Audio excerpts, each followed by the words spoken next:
નમસ્કાર મિત્રો, સ્વાગત છે તમારું આપણી આ યુટ્યુબ ચેનલમાં જેનું નામ છે ગુજરાતી જીકેની જમાવટ. મિત્રો, આજના વિડીયોમાં આપણે વાત કરવા જઈ રહ્યા છીએ 8મા પગાર પંચ અંતર્ગત સરકારી કર્મચારીઓની બલ્લે થવા જવાની છે. કારણ કે સરકાર દ્વારા 8મા પગાર પંચનું જે છે તે મિત્રો ફિટમેન્ટ ફેક્ટર સેક્ટર બહાર પાડી દેવામાં આવ્યું છે અને આ સેક્ટર એટલે કે ફિટમેન્ટ ફેક્ટરના આધારે જે છે તે કેન્દ્રીય કર્મચારી અને પેન્શનર્સોને મિત્રો 8મા પગાર પંચ અંતર્ગત જે છે તે પગારમાં ખૂબ જ મોટો લાભ થવાનો છે અને પગાર વધારાને લઈને સરકાર દ્વારા હવે મોટો નિર્ણય પણ કરી દેવામાં આવ્યો છે. જાણીએ 8મા પગાર પંચ અંતર્ગત સરકાર દ્વારા જે છે તે શું નિર્ણય લેવામાં આવે છે અને ફિટમેન્ટ ફેક્ટરના જે આંકડાઓ છે તે સૂચવે છે. સાથે જ જે કેન્દ્રીય કર્મચારી અને પેન્શનર છે તેમને 8મા પગાર પંચના શું લાભો મળશે તમામ માહિતી આજના વિડીયોમાં મેળવીશું. વિડીયોના અંત સુધી બનાવી રહેશો અને જો તમે ચેનલમાં નવા હોય તો અમારી ચેનલને મિત્રો સબસ્ક્રાઇબ કરી બાજુમાં રહેલું બેલ આઇકોન દબાવી ઓલ નોટિફિકેશન ઓન કરજો, જેથી કરીને સરકારી કર્મચારી પેન્શનર યોજનાઓ લગતા આવા પરિપત્રો તેમજ જનરલ નોલેજના લગતા વિડીયોઝ અને સરકારી ભરતી પરિણામોના નોટિફિકેશન તમને સરળતાથી અમારી ચેનલ પરથી ઉપલબ્ધ થઈ જાય. તો 8મા પગાર પંચ અંતર્ગત તમામ સરકારી કર્મચારીઓની બલ્લે થવાની છે. પગાર વધારાને લઈને સરકાર દ્વારા મોટો નિર્ણય કરવામાં આવ્યો છે. જાણીએ વિગતવાર. સરકાર દ્વારા કેન્દ્રીય કર્મચારીઓ માટે પગારને લઈને ઘણા બધા ફેરફાર કરવામાં આવતા હોય છે. પ્રથમ જે પગાર કમિશન છે તેની રચના જાન્યુઆરી 1946માં એટલે કે દેશ આઝાદ થયો ત્યારે પહેલાં કરવામાં આવ્યા હતા.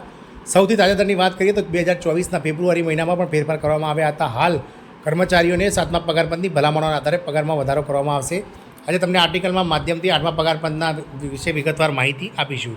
તમામ કર્મચારીઓ જણાવી દઈએ કે 8મા પગાર પંચની રચનામાં અસંખ્ય કર્મચારીઓને મોટો ફાયદો થશે. કેન્દ્ર સરકાર તરફથી હવે ઓફિશિયલ જાહેરાત થઈ ગઈ છે કે 8મો પગાર પંચ ટૂંક સમયમાં લાગુ કરી દેવામાં આવશે.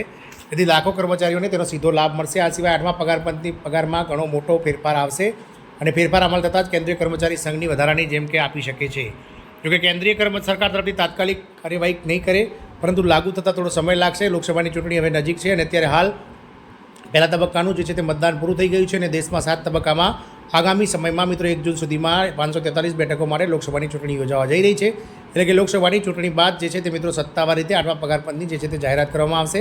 વધુમાં જણાવ્યું હતું કે ફેરફારના કારણે હવે તમામ કર્મચારીઓને 8મા પગાર પંચની આતુરતાની રાહ જોઈ રહ્યા હતા. તેમને સૌથી મોટા અને ખુશીના સમાચાર મળવા જઈ રહ્યા છે. ખૂબ જ જલ્દી ઓફિશિયલ જાહેરાત કરવામાં આવી શકે છે. આપ સૌને માહિતી આપી દઈએ કે જેમ દરેક દાયકામાં કેન્દ્રીય કર્મચારીઓના પગાર વધારાને લઈને માંગ ઉઠતી હોય છે, તેમ આ વખતે પણ મિત્રો પગાર વધારાને લઈ અને માંગ ઉઠી છે અને 8મું પગાર પંચ લાગુ કરવાને લઈને સરકારી કર્મચારીઓ કેન્દ્ર સરકારને વિનંતી કરી રહ્યા છે. કેન્દ્ર સરકાર દ્વારા 8મું પગાર પંચને ફેરફાર કરવામાં આવશે. કેન્દ્ર સરકાર દ્વારા 8મું પગાર પંચ રચના કરવામાં આવે તેના કારણે કર્મચારીઓને ₹21,000થી લઈને 60,000 સુધીનો પગાર વધી શકે છે.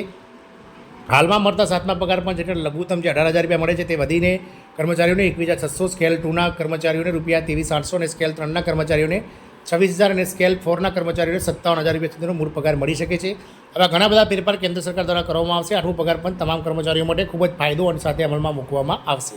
કેન્દ્રીય મંત્રીના હાલમાં અપાવેલ નિવેદન મુજબ કેન્દ્રીય સરકારે હજુ આ કમિશનની સ્થાપનાનો પ્રસ્તાવ મૂક્યો છે. લોકસભાની ચૂંટણી બાદ 8મા પગાર પંચના નિયમો જે છે તે જાહેર કરવામાં આવશે અને કમિશન પણ બેઠાડી દેવામાં આવશે. મોંઘવારી ભથ્થાની જાહેરાત મળતી માહિતી મુજબ જે છે તે 8મા પગાર પંચ અમલમાં મૂકવામાં આવશે. હાલમાં કેન્દ્ર સરકાર તરફથી કોઈપણ પ્રકારની ઓફિશિયલ માહિતી સામે આવી નથી, પરંતુ સરકારે પગાર પંચની જરૂરિયાતનું મૂલ્યાંકન કર્યા બાદ હવે અમલમાં મૂકવાનું જે છે તે નિર્ણય લઈ શકે છે. બીજી તરફ મોંઘવારી ભથ્થાની વાત કરીએ તો 48 લાખથી વધુ કર્મચારીઓ માટે જે છે તે સરકાર દ્વારા હાલમાં જ જાન્યુઆરી 2024થી જે છે તે મોંઘવારી ભથ્થું વધારીને 4% વધારી દેવામાં આવ્યું છે.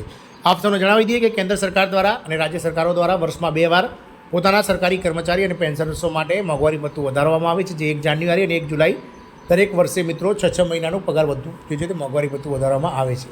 હાલમાં જ કેન્દ્ર સરકાર દ્વારા જે છે તે મિત્રો 1 જાન્યુઆરી 2024થી 4% મોંઘવારી ભથ્થું વધારી અને જે 46% હતું તેને વધારીને 50% જે છે તે મોંઘવારી ભથ્થું કરી દેવામાં આવ્યું છે. આમ 8મા પગાર પંચની રાહ જોઈ મળે એટલા તમામ કર્મચારીઓ માટે આ ખૂબ જ મહત્વના સમાચાર છે. કારણ કે 8મા પગાર પંચના ફિટમેન્ટ ફેક્ટરના આંકડા પ્રમાણે જે છે તે કર્મચારીઓના બેઝિક પગારમાં 44.44% વધારો પગાર સરકાર દ્વારા ચૂકવવામાં આવી શકે છે. આમ કેન્દ્રીય કર્મચારીઓને 8મું પગાર પંચ લાગુ થતાં 1 જાન્યુઆરી 2026થી જે છે તે પગાર ધોરણમાં હાલના પગારમાં મિત્રો 1.5થી લઈ અને 1.5 ગણો વધારો મળી શકે છે. એટલે કે હાલમાં જો કોઈ સરકારી કર્મચારી ₹50,000 પગાર મેળવતો હોય તેનો પગાર મિત્રો 80થી લઈ અને 85,000 પગાર થઈ શકે છે. આશા રાખીશું કે ટૂંક સમયમાં નવી સરકાર જે બને તે 8મું પગાર પંચની ભલામણો રચના કરી અને તેની ભલામણો ટૂંક સમયમાં લાગુ કરી દેશે અને દર વખતની જેમ નિયત સમયમાં 1 જાન્યુઆરી 2026થી 8મું પગાર પંચ લાગુ